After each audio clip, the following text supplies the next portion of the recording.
Olá pessoal, vamos com mais um vídeo. Hoje nós vamos finalizar então a série do James Joyce, Vida e Obra de James Joyce, encerrando com a última obra do James Joyce, que foi Finnegans Wake, né? Foi o último livro que ele publicou em vida, né? Então a gente encerra esta série com este livro. Só que haverá uma segunda parte da série em que eu vou tratar dos livros póstumos, né? Como o Giacomo Joyce, os livros infantis, as cartas de Nora. Então são livros póstumos das correspondências de Joyce ou dos livros que foram publicados depois, né, da sua morte. Então vamos lá. Finnegans Wake, né, é uma apresentação da obra. Esse vídeo ele vai tratar de vou tentar apresentar a obra, o que é Finnegans Wake, levando em conta algumas concepções importantes para se entender a obra, tá? Então, o Finnegans Wake é a última obra do James Joyce, que levou por volta de 16 anos, né? Que foi ele começou a escrever entre 1923, logo depois de Ulisses, até 1939, quando foi publicado, tá? E então, para ser concluída, né, nesse meio tempo de 16 anos, o livro ele era chamado de Work in Progress, ainda não tinha um título definido, o título só veio no final, né? Então, foi publicado em 1939 com o título de Finnegans Wake e debaixo assim de todas as intempéries, né, com a saúde debilitada, o Joyce já nos últimos anos, né, praticamente cego, né, com a cegueira crescente nos últimos anos e as dificuldades financeiras, né, que ele vinha passando então. Sim, existe uma história de que ele escrevia à mão, tudo em cadernos assim, com lápis, e há uma história de que ele escrevia assim com letras, né, com palavras assim enormes no caderno, né, porque ele não estava enxergando, então ele tinha que escrever uma letra muito grande. E disse que dava para ouvir do outro lado da casa, na porta assim da entrada da casa, dava para ouvir ele rindo, gargalhando enquanto ele escrevia, provavelmente por conta das situações cômicas, né, das invenções que ele fazia com as palavras. Bom, é uma obra muito difícil até mesmo de ser classificada, né? É difícil de colocar essa obra dentro de um gênero, né? Particularmente eu considero como uma espécie de poema cosmológico, né? Um poema em prosa. Mas ele já foi chamado de anti-romance, que aliás Ulisses também foi chamado assim em algum momento, né? O Finnegans Wake também já foi considerado como um virtuosismo sem sentido, alguma coisa pedante, já consideraram como uma obra esotérica, e, enfim, já classificaram de todos os tipos, né, de todas as maneiras o Finnegans Wake. E ele foi considerado durante muito tempo como uma obra impenetrável e intraduzível, né? Isso porque não tem um começo fixo, não é uma obra linear, ao contrário, Finnegans Wake é uma obra circular, podendo iniciar em qualquer parte do livro, tá? Eu vou já apresentar aqui, essa aqui é a tradução que nós temos, a tradução integral, tá? Essa é a segunda edição de 2004. Mas no início da década de 60, os irmãos Campos, né, Haroldo de Campos e o Augusto de Campos, lançou essa coletânea. Essa daqui também já é a quarta edição, não me lembro, mas já é uma edição mais atual. Mas a primeira edição é de 62, né, com alguns fragmentos do Finnegans Wake. Bom, então trata-se de uma obra circular. Você pode fazer a leitura linearmente, mas também pode fazer em qualquer parte do livro que você abrir, você pode iniciar por aí a leitura, tá? E muito daquilo que surgiu em Ulisses, né, os experimentalismos, né, os elementos estilísticos, a chamada palavra valise, né, as citações mitológicas, toda a cultura erudita e popular, os jogos de linguagem, os trocadilhos e tantos outros elementos que nós encontramos em Ulisses, né, tudo isso se aprimorou e se intensificou no Finnegans Wake. Tá? E mais, né, além de outra maneira que ele colocou a escrita, tá? Então todo esse conjunto dá a impressão de que Ulisses foi um mero ensaio, uma preparação para um salto maior, para um voo maior sobre o labirinto da existência. Então Finnegans Wake é uma obra peculiar e prodigiosa, né? O mitólogo estadunidense Joseph Campbell, em sua obra A Skeleton Key to Finnegans Wake, fez uma das melhores descrições dessa obra. Ele diz o seguinte, abre aspas, Finnegans Wake é uma poderosa alegoria da queda e ressurreição da humanidade. É um estranho livro, um misto de fábula, sinfonia e pesadelo.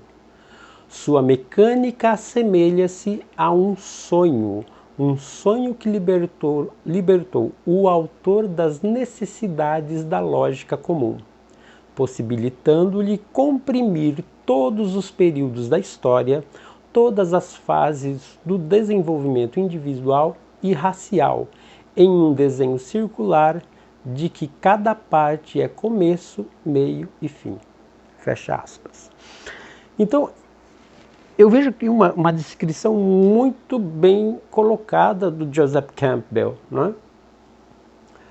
Então nós só podemos começar a entender Finnegans Wake quando compreendemos a concepção das 4 idades humanas. Essa concepção é extremamente antiga, forjada em uma época bem mais anterior do que aquelas que são conhecidas e consideradas pela história clássica, né? Então é bem anterior daquilo que é considerado, é provado como história clássica, né? Que é nos apresentado como dentro da história clássica. Então essa concepção é um produto de uma sabedoria que veio sendo passada oralmente e é encontrada nas culturas mais tradicionais. Então nós encontramos ela na tradição greco-romana, como a Idade de Ouro, de Prata, a Idade de Bronze e a Idade de Ferro. Então são 4 fases ou 4 idades. Na tradição judaico-cristã, nós temos aí como símbolo a estátua que aparece no sonho do rei Nabucodonosor, está em Daniel, capítulo 2, versículo 1, que é parcialmente interpretada em cada parte da estátua, representando assim o Império Babilônico, representando a cabeça da estátua, é uma cabeça de ouro. Depois o Império Medo-Persa, que representa o peito e os braços de prata. O Império Grego, representando o ventre e as coxas de cobre. E o Império Romano, representando as pernas e os pés feitos de ferro e barro. Tá? Interessante que se trata da imagem de um homem, ou melhor, do homem arquetípico, né, o Adão Kadmon, a própria humanidade, em toda a sua glória, cabeça de ouro, até a sua ruína, as pernas e os pés feitos de ferro e barro. Então há uma mistura aí entre o ferro e o barro, né? Uma junção desses dois elementos. Então é a representação da queda do homem. Na doutrina hindu, nós temos os 4 yugas, né? O Satya Yuga, Treta Yuga, o Dvapara Yuga e a Kali Yuga. Então podemos dizer que estamos vivenciando a última fase de cada ciclo, né? De cada ciclo doutrinal. Então tem a fase caótica, a idade de ferro e barro, né? Ou então a Kali Yuga. Então a Kali Yuga é chamada de a idade do vício, a idade das sombras, né? Correspondendo aí à idade do ferro, à idade caótica, segundo o Giambattista Vico. Ou seja, é a demolição das velhas estruturas econômicas, políticas, sociais e culturais e assim por diante, para retornar ao primeiro ciclo. Isso porque essas estruturas já foram carcomidas pelo tempo, foram contaminadas pela ferrugem, pela praga e por isso se encontram em decadência. Trata-se de um ciclo, ou seja, ao finalizar o último ciclo, retorna-se ao primeiro. Por isso a concepção cíclica de Finnegan's Wake, uma obra sem começo, fim, e que pode ser representada pela figura do Ouroboros, que é a serpente que engole a própria cauda. E que, ao meu ver, é a representação da própria Kali Yuga, a Era das Sombras, né? Bem retratada. Em relação à imagem, né, ao sonho do rei Nabucodonosor, que aparece a imagem daquele homem, existe uma correlação com os animais também. E o animal que representa o ferro e o barro é um dragão, né? E a serpente nada mais é do que um proto-dragão. Tá? Bom, então, esses conhecimentos todos, né, de culturas diferentes, de épocas diferentes, acabam entrando em consonância. Elas se correspondem, o que o Joseph Campbell também chamou de monomito. Né? Então, estamos na Era das Sombras e, afinal, trata-se de um processo de queda em andamento. Então, a queda do homem arquetípico ou da própria humanidade que começou lá atrás, na primeira queda e foi reverberando e ainda estamos em queda. Tá? Essa questão cíclica das eras, ela está muito bem descrita e detalhada no livro A Crise do Mundo Moderno, do René Guénon. Veja, as ideias não são do René Guénon, ele apenas compartilha esses conhecimentos, essas concepções muito antigas dessas tradições antigas também. Né? Então, tal concepção também está representada na doutrina do filósofo italiano Giambattista Vico, de que a história da humanidade passa por 4 fases. Então, na releitura do Vico, trata-se da primeira fase teocrática, a segunda aristocrática, depois vem a democrática e a caótica. E percebam que essa concepção, não importa aí se é a releitura do Vico, se é a versão hindu, ou greco-romana, ou judaica, trata-se de 4 fases e elas estão em decadência. Então, a primeira fase, né, é de ouro, ouro puro, né? Depois é de prata, bronze, ferro e assim por diante. Então, trata-se de uma queda mesmo, de uma decadência, de uma perda de valor, né? De uma perda de qualidade. Tá? Então, o Giambattista Vico coloca dessa forma, dentro dessa idade histórica. Né? E daí também tem o eterno retorno do Nietzsche, né? Que no dizer de Joyce é o River Run, né? O rio corrente. Tá? Então, em Finnegan's Wake, segundo os estudiosos, por volta de 75 línguas diferentes, além das recriações do Joyce. Então, tornando-se uma obra criptográfica, né? Uma vez que amplia indefinidamente o seu sentido. Então, Joyce construiu Finnegan's Wake com essa miscelânea linguística por um motivo, tá? Eu vou fazer um vídeo à parte, né, na playlist só sobre o estudo sobre Finnegan's Wake, estudo e pesquisa sobre o livro, né? Eu farei um vídeo então sobre essa questão da linguagem, vai ser um vídeo à parte. Outro ponto é o humor, né? O humor, ele é um dos temperos da obra joyciana. Então nós vemos isso principalmente em Ulisses e Finnegan's Wake também. E Joyce lida com o humor de maneira magistral. Só que tem um problema, né? Muitas vezes esse humor acaba escondendo o lado mais trágico da obra e pior, ele faz com que leitores e críticos, né, que alcançam esse humor, né, acabam se acomodando nele, né, acabam reduzindo a obra em algo apenas humorístico, né, mas falham ao buscar o sentido mais profundo e revelador da obra de Joyce, principalmente em Finnegan's Wake, né? Então, os primeiros fragmentos de Finnegan's Wake, como eu disse, apareceu em 1962 na tradução dos irmãos Campos, né? Que é a coletânea, que é a Panorama de Finnegan's Wake, né? E em 1999 apareceu a primeira versão integral, que é essa que eu mostrei, depois essa edição revisada, né, pela Ateliê Editorial, tradução, introdução e notas de Donald Schuller, tá, que inclusive ganhou o prêmio Jabuti de melhor tradução em 2004. Essa edição é dividida em 5 partes, são 5 livros que correspondem às 4 partes da obra. Então essa aqui é o primeiro livro, né, com o primeiro capítulo. Depois, o segundo livro, correspondem ao capítulos 2, 3 e 4. Terceiro livro, tá? Correspondendo aos capítulos 5, 6, 7 e 8. O quarto livro, ele vai ficando mais grosso. Correspondendo, aí esse livro aqui já é o livro 2. A gente, falei até o livro 1.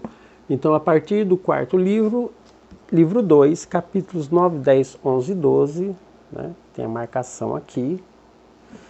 Vou até... Então, tem, inclusive, algumas gravuras, ó. Algumas gravuras. E o interessante, eu não sei se vai dar para ver, mas o interessante é que é uma edição bilíngue, né? E as linhas, elas são numeradas, olha aqui, ó, né? No canto aqui, essa numeração das linhas. Então, a linha, essa frase aqui, corresponde à frase aqui, ó, na tradução, tá? Muito interessante, muito bacana esse tipo de formato de tradução, né? Tradução bilíngue. E esse aqui, então, seria os livros 3 e 4, capítulos 13, 14, 15, 16 e 17, tá? Que é o maior, né? Então, temos aqui, são 5 livros, né? Esse calhamaço todo aqui, ok? Bom, feita essa apresentação, vamos lá. Então, o título, vamos começar pelo título. Finnegan's Wake. O título sugere várias interpretações, tá? Finnegan's Wake remete ao mítico gigante, caçador e guerreiro da mitologia celta, né? O Finn McCool. Wake em inglês significa despertar, mas também significa velório, né? Então, que sugere aí o começo e o fim, né? Fim também de finis, que vem do latim. Morte e renascimento, né? Aí você pega o against, né? Que podemos colocar aí como again, que é novamente, do inglês again, novamente, né? Então tem essas sugestões, essas aproximações dessas interpretações, desses tipos de tradução. Não é? Então trata-se também de uma canção folclórica irlandesa, com o mesmo título, em que se conta a história do pedreiro Tim Finnegan, que sofre uma queda e morre. No seu velório, alguns amigos jogam um pouco de uísque sobre o morto, né? E ele ressuscita, e aí então todos começam a dançar alucinadamente. Tá? Então a canção folclórica Tim Finnegan, né, que tem o próprio nome, Finnegan's Wake, mas conta a história desse pedreiro, do Tim Finnegan, é uma história engraçada, né, grotesca, de se ressuscitar um morto jogando um pouco de uísque, e aí o velório vira uma festa. Então essa conotação também da morte sendo festejada com a ressurreição. Então são vários modos de interpretar e de ver. Então tem essa multiplicidade de entendimento só pelo título. Agora imagine todo o livro assim. Tá? Então a alternativa da tradução brasileira foi Finícius Reven. Né? Então se traduziu Finnegan's Wake por Finícius Reven. Né? Fim, inícios, né? Ou fim, início, Reven, de retornar. Né? Então o Joyce faz da queda do pedreiro Tim Finnegan uma metáfora para a queda de Adão, o primeiro homem, né? Porém, essa queda ela reverbera desde a queda de Lúcifer, a queda do homem, a queda dos impérios, a queda do rei Mark, a de Tristão, a queda de Humpty Dumpty, né? Que é aquela personagem da literatura infantil inglesa, né?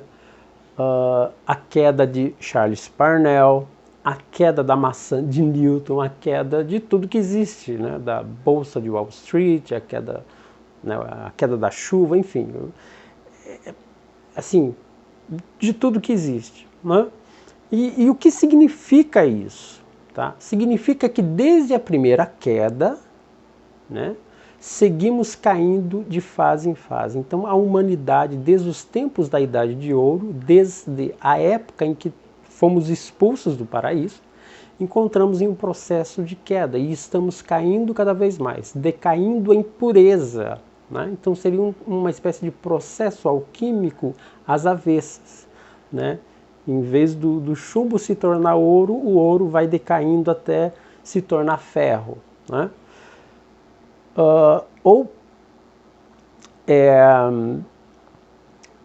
Então o ouro, né, da prata e assim por diante, a prata, o bronze e ferro. Então, segundo a releitura do Giambattista Vico, né, ele interpretou como uma fase teocrática, aristocrática, democrática e caótica. Então, essa é a chave de entendimento, é essa concepção das 4 idades ou das 4 fases ou ciclos humanos, né?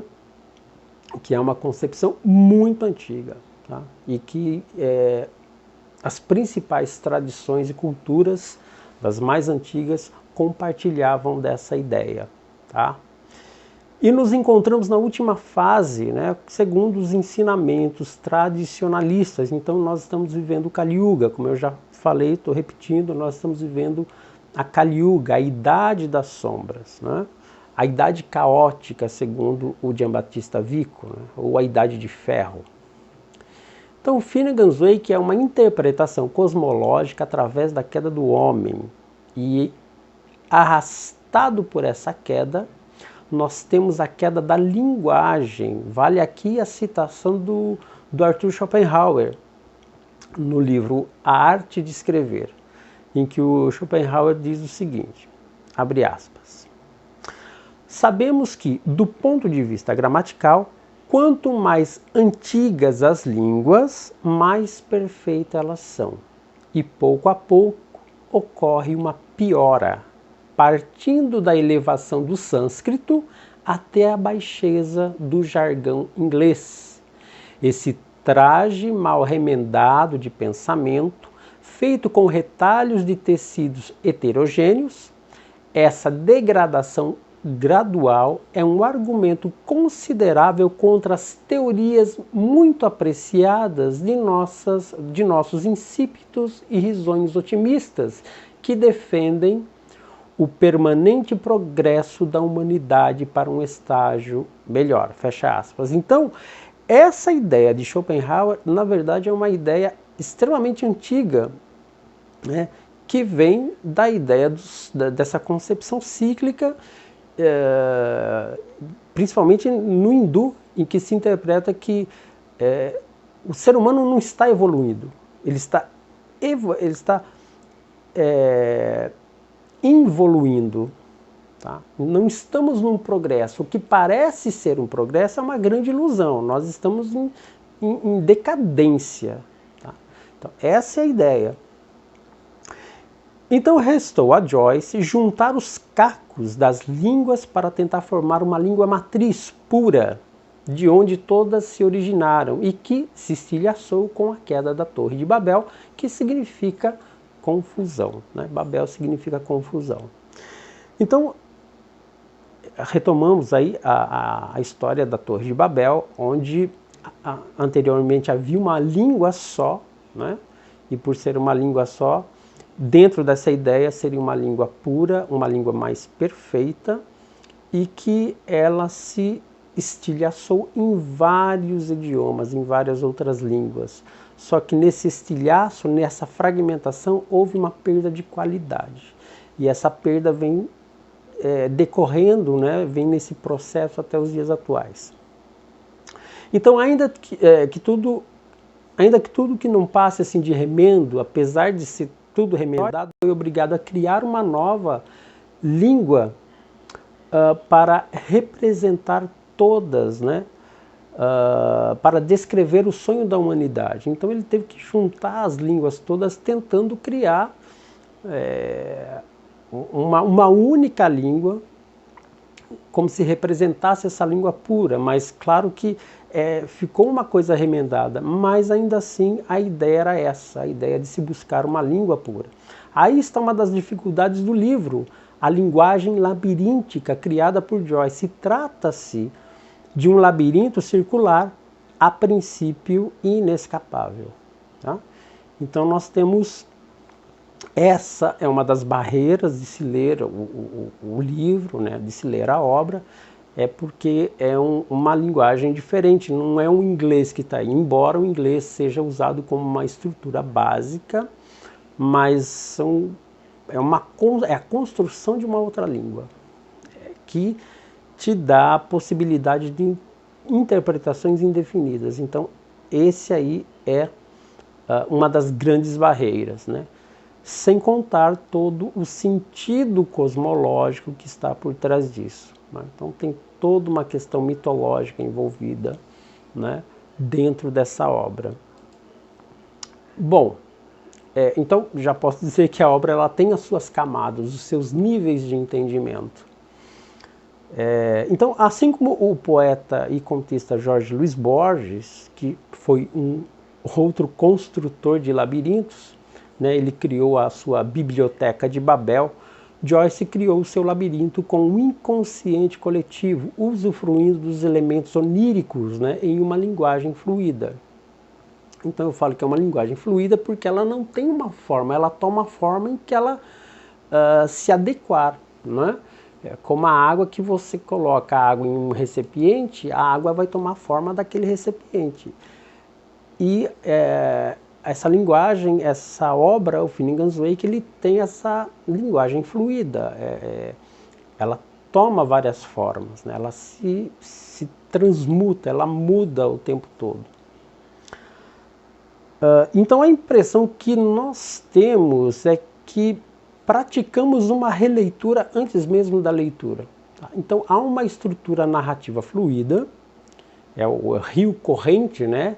Que escapa do molde fixo da razão, do enquadramento lógico. Então, se você tentar enquadrar a linguagem, essa obra, dentro de um formato muito racional, muito lógico, você se perde, tá? Mas que toma forma segundo o nosso imaginário. Então, é o rio de Heráclito, né? Que nunca é o mesmo por conta do movimento das águas. E não é para menos, assim como Ulisses, que é o livro da razão, da consciência, o livro do dia solar masculino, Finnegans Wake é o livro do inconsciente, do sonho, da noite, o livro lunar, o livro feminino. Então as leis são outras, diferentes de Ulisses. E as leis, se elas são outras, a forma de compreensão também pode ser fluida. A leitura também pode ser feita de qualquer ponto da obra. Pode-se começar pelo fim, pode-se ler em fragmentos, abrindo o livro aleatoriamente, como um oráculo, né, em que se busca aí respostas às nossas questões mais decisivas. Porém, as leis não são apenas diferentes, mas também elas são mais desafiadoras. Tá? Uma vez que foge das regras que nós conhecemos, ou melhor, quebra as regras, a forma, né, para algo novo. Tá? Então, ao ler Finnegans Wake, estamos diante da leitura e da interpretação de um sonho, e não um sonho de uma única pessoa, de um indivíduo, mas da humanidade toda. Finnegans Wake é um sonho coletivo, mas costuma ser, quanto maior o desafio, também maior é o prêmio que se ganha, né? Ao conquistar aí essas pequenas batalhas até, né, conquistar o desafio por completo, né? Passar todas as barreiras. No final o prêmio é maior, né? Comparado à dificuldade da leitura da obra. O enredo fluido facilmente escapa do nosso foco e se mistura e se transforma. O fio que segura esse enredo é extremamente fino, né, e está sempre tensionado. Então trata-se do fio de Ariadne, que ajudou Teseu a entrar e sair do labirinto do Minotauro. Em Finnegans Wake, o Minotauro é a própria linguagem. Então a estrutura do livro, a estrutura narrativa do livro, ela é muito delicada, ela é muito quase que translúcida, é como se fosse um fio muito fininho, porque ela parece escapar o tempo todo, né? Então por isso que muitos chamaram de anti-romance, porque muitos consideram que não tem uma estrutura narrativa, né? Pelo menos assim, linearmente, né? Bom, as personagens principais são HCE, que é a abreviação de Here Comes Everybody, que numa tradução literal seria algo como Aqui Vem Todos, né? Mas também foi traduzido como Homem a Caminho Está. Ambos trazem aí a ideia do Adão mítico, né? O homem que é muitos homens. Também é chamado de Hort Castelo Aerredores, Havet Childers Everywhere, que traduzido seria algo próximo a Herói Povoador e Andarilho, que seria uma outra alusão a Adão, né? Também é traduzido como Humphrey Shipden Earwicker, né? Que é um estalajadeiro irlandês. Então, todos esses são HCE, que é o esposo de ALP, Ana Lívia Plurabelli, aquela que tem muitas virtudes, ou que é muito bela, né? Representa a mulher primordial, a Eva, a mãe da humanidade. Representa também o rio Liffey, né? O rio que atravessa Dublin. Mas também é o rio de Heráclito, com as águas sempre em movimento e que nunca é o mesmo. Ana Lívia Plurabelli, ela é todos os rios, na realidade. Então, o casal ele tem 2 filhos gêmeos que são antagônicos. Temos o Shan, que é o The Penman, né, o escritor, e o Sean, que é o The Postman, é o carteiro. São aí Abel e Caim, e seus destinos estão traçados, né? Então, há também, além desses 2 filhos, que eles vivem em conflito o tempo todo, existe uma filha, que é a Ice, né, também chamada de Nuvoleta, e que às vezes se confunde com a própria mãe. E assim os personagens vão se metamorfoseando em uma rede de conexões. Então, se for iniciar a leitura de maneira tradicional, seguindo o livro 1, capítulo 1, nós temos então a cena da queda do Tim Finnegan, que ao cair grita, e o seu grito é uma onomatopeia formada por uma palavra de 100 letras. Muitos críticos e estudiosos consideram que se trata da história de um sonho, né? A crítica Valnice Nogueira Galvão diz o seguinte, abre aspas, o livro inteiro pode ser entendido como um sonho de HCE, ou então como um HCE sonhado, né, pela humanidade em sua atividade mitopoética. Fecha aspas. Então aí a ideia, né, a citação dessa crítica a Valnice Nogueira.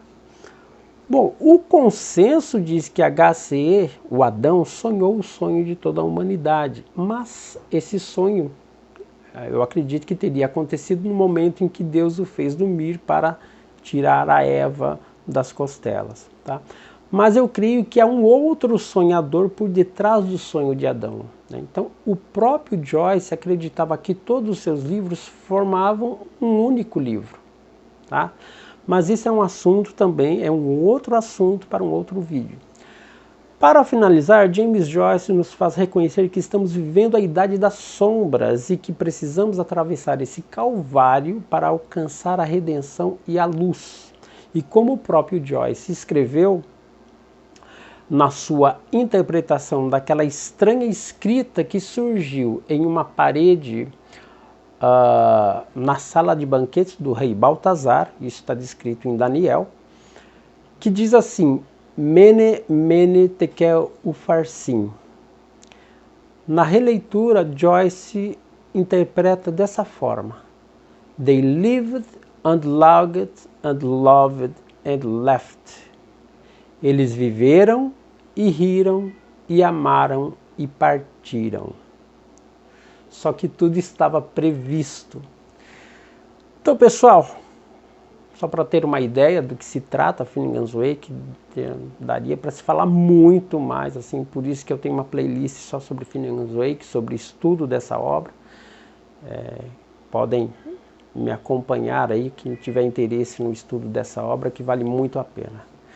Então finalizamos aqui a primeira parte da série Vida e Obra de James Joyce.